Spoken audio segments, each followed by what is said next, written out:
Assalamualaikum warahmatullahi wabarakatuh. Yang saya hormati Bapak Profesor Dr. Insinyur Agus Purnomo MT selaku dosen pengampu dari mata kuliah Manajemen Pengendalian dan Persediaan.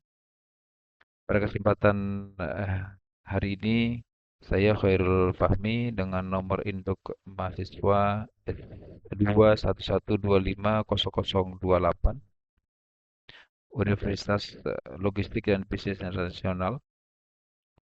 Pada kesempatan ini saya ingin menjelaskan jawaban terkait tugas dari asesmen tengah semester mata kuliah Manajemen Pengendalian dan Persediaan, di mana ada dua studi case. Yang pertama, di mana PT MM Log merupakan distributor berbagai merek tepung terigu untuk area Bandung Raya.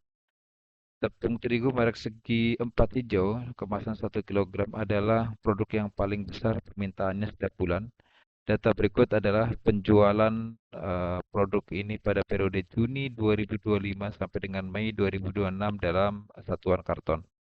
Pertanyaannya adalah lakukan peramalan untuk 12 bulan ke depan dengan menggunakan aplikasi POM for Windows dengan metode terbaik.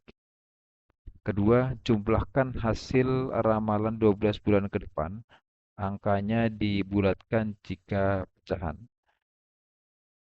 Di samping kanan juga ada data penjualan dari periode sampai dengan 12 bulan, di mana nanti data tersebut dijumlahkan dengan nomor induk mahasiswa 2 digit paling belakang.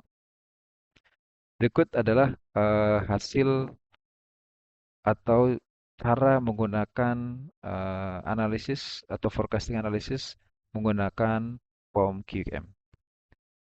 Pertama, kita masuk ke menu modul forecasting dan selanjutnya masukkan judulnya tepung segi 4 hijau dengan number of past periodnya di 12 bulan. Lanjutnya klik OK dan masuk ke data baru dengan kategori time series analysis dan selanjutnya memasukkan data penjualan dari 12 bulan sebelumnya. Selanjutnya melakukan solve dengan semua metode yang tersedia di dalam POM QM. Ada knife method, moving average, weight moving average, dan seterusnya. Berikut adalah hasil-hasilnya, di mana kita akan mencari standar error yang kecil, yang memungkinkan untuk bisa dikategorikan terakurat di antara metode-metode yang ada. Pertama, menggunakan knife method, itu standar errornya di 1776. Untuk dengan moving average di 1776 juga. Menggunakan exponential smoothing itu standar errornya di 1972. Menggunakan exponential smoothing with trend di 1591. Menggunakan trend analysis regress over time itu di 1019. Jadi bisa kita lihat bahwa dari beberapa metode yang digunakan, metode trend analysis regress over time yang memiliki standar error terkecil.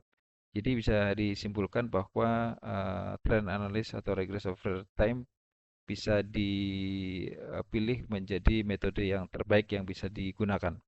Berikut hasil dari forecast tadi secara total dalam 12 bulan ke depan sebesar 188.864 karton. Berikut adalah hasil dari atau grafik dari hasil forecast tadi, di mana pergerakannya, trennya meningkat. Dan berikut adalah studi kasus yang kedua, di mana demand tepung terigu merek segigi 4 hijau untuk 12 bulan ke depan didasarkan pada penjumlahan hasil ramalan tadi pada case pertama. PT MM Log membeli tepung terigu merek Segi Empat Hijau langsung dari pabriknya dengan unit cost sebesar 240.000 per karton. Nantinya akan ditambahkan dengan 2 digit nomor induk mahasiswa yang paling belakang. Ada order setup cost-nya itu di 2.100.000, juga nanti ditambahkan. Ini per order. Sedangkan holding cost-nya ada di 15.000 per karton per tahun. Ini juga nanti ditambahkan juga. Dengan lead time pemesanan dari pabrik ke distributor selama 10 hari. Sedangkan hari kerja dalam 1 tahun 340 hari.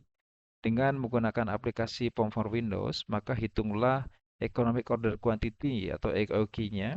Selanjutnya reorder point-nya, order period per period dalam 1 tahun, the annual cost-nya. Selanjutnya ada gambar grafik EOQ-nya. Baik, langsung saja kita mulai dari masuk ke aplikasi POM-nya, masuk ke modul dan modul inventory. Selanjutnya klik new dan economic order quantity modelnya kita klik.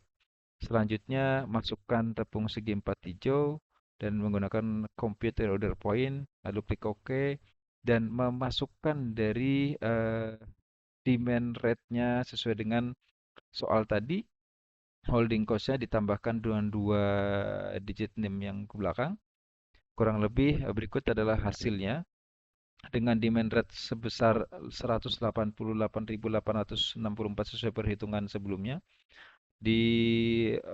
dengan setup ordering cost di 2.100.028 rupiah, dengan holding costnya di 15.028 rupiah, unit costnya di 240.028 rupiah, dengan days per years-nya itu di 340 hari, daily demand rate-nya itu di 554, maka hasilnya bisa kita simpulkan secara economic order quantity ada di 7.265 karton. Reorder point-nya ada di 5.555 karton. Dan order per period atau frekuensinya dari 26 kali per tahun sesuai dengan perhitungan sebelumnya. Dan annual cost-nya kita bagi dua, ada setup cost di 54.591.210 rupiah. Holding cost-nya di 54 juta juga 591.210 rupiah. Jadi secara total inventory cost atau dalam 1 tahun 109.182.420 rupiah. Jadi secara total annual cost include product cost-nya 45.441.830.000 rupiah. Berikut adalah tampilan dari grafik EOQ-nya, di mana titik order quantity ada di 7.265 rupiah sesuai dengan perhitungan yang tadi sudah disebutkan. Demikian dari saya, mudah-mudahan bermanfaat. Terima kasih. Wassalamualaikum warahmatullahi wabarakatuh.